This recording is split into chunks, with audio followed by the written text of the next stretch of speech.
මේ සිරිලිය සවිය කියන මේ ව්‍යාපෘතිය විසින් මේ ඊනියා සමාජ සේවා ව්‍යාපෘතිය විසින් මොකද කළා? இந்த சிறிலிய சவிய கணக்கு எவ்வளவு மோசமான ஒரு கொடுக்கல் வாங்கல் என்றார். அதில் உள்ள ஷிராந்தி ராஜபக்சவின் அடையாள அட்டை இலக்கத்திற்கு அமைய அவர் தற்போது சுமார் 105 வயதுடைய ஒரு பாட்டி ஆவார். அந்த அடையாள அட்டை இலக்கம் 22 22 22 22 வி என குறிப்பிடப்பட்டுள்ளது. மருதானி சுதுவெல்ல இலங்கை வங்கிக் கிளையில் இந்த கணக்கு உள்ளது. இந்த கணக்கில் 43 மில்லியன் ரூபாய் தொடர்பான விசேட விடயம் ஒன்று உள்ளது. 2006ஆம் ஆண்டு ஆரம்பிக்கப்பட்ட இந்த கணக்கு தற்போது இடைநிறுத்தப்பட்டுள்ளது. இதனுள் லட்சக்கணக்கில் பணம் போடப்பட்டுள்ளது. அதாவது 8 லட்சத்துக்கும் அதிகமான பணம் இதில் வைப்பிலிடப்பட்டுள்ளது. மேலும் பல லட்சங்கள் மீள எடுக்கப்பட்டுள்ளன. மிக மோசமான நிதி மோசடிகள் இதில் இடம்பெற்றுள்ளன.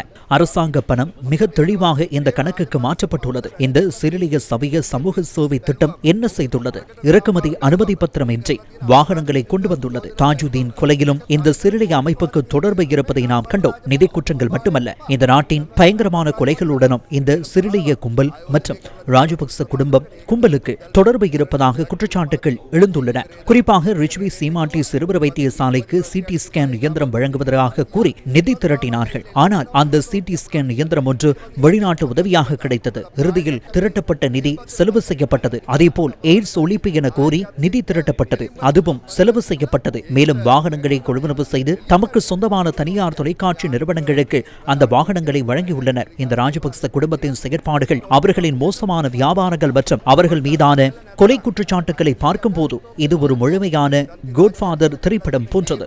நாமல் ராஜபக்ச, கோட்டாபய ராஜபக்ச, பெசுல் ராஜபக்ச, சிரந்தி ராஜபக்ச இவர்கள் அனைவரும் இதில் உள்ளனர். யாபஸ் கொடுக்கல் வாங்கலில் சமல் ராஜபக்சவின் மகன் 3வது பிரதிவாதியாக பெயரிடப்படுவதை நாம் கண்டோம். இந்த மாஃபியா குடும்ப மரம்தான் பல வருடங்களாக இந்த நாட்டை ஆட்சி செய்தது. நாமல் ராஜபக்ச குழந்தை போல நடிக்க வேண்டாம். நாமல் ராஜபக்சவுக்கு எதிராகவும் நிதி தூய்தாக்கல் தடுப்பு சட்டத்தின் கீழ் நீதிமன்றத்திற்கு வருமாறு அண்மையில் அழைப்பு விடுக்கப்பட்டது.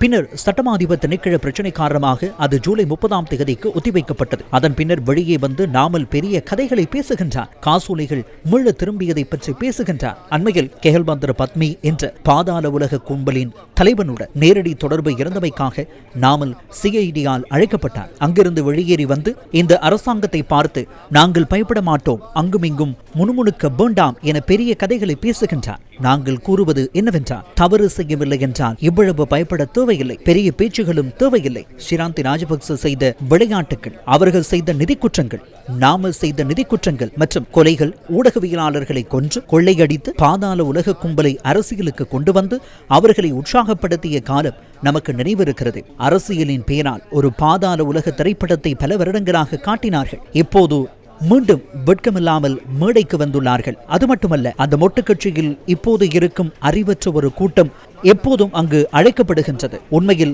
அந்த மக்கள் பாவம். அங்கு வந்திருக்கும் முதியவர்களுக்கு தாம் எதற்காக வந்தோம் என்பது தெரியாது. ஊடகங்களில் பார்க்கின்றோம், அவர்கள் சிரந்தையையும் மகிந்தவையும் பார்க்க வந்ததாக கூறுகின்றார்கள். கிராமங்களில் தோட்டங்களில் மிகவும் கஷ்டப்படும் மக்களுக்கு ஒரு சோற்று பார்சலை கொடுத்து இந்த கூட்டத்தை அழைத்து வருகிறார்கள். உண்மையில் மொட்டு கட்சி என்பது இப்போது குரங்கு குட்டிகளின் கூட்டமாக மாறியுள்ளது. පාතාල චිත්‍රපටියක් පෙන්වුවා දේශපාලනයේ නාමයෙන්.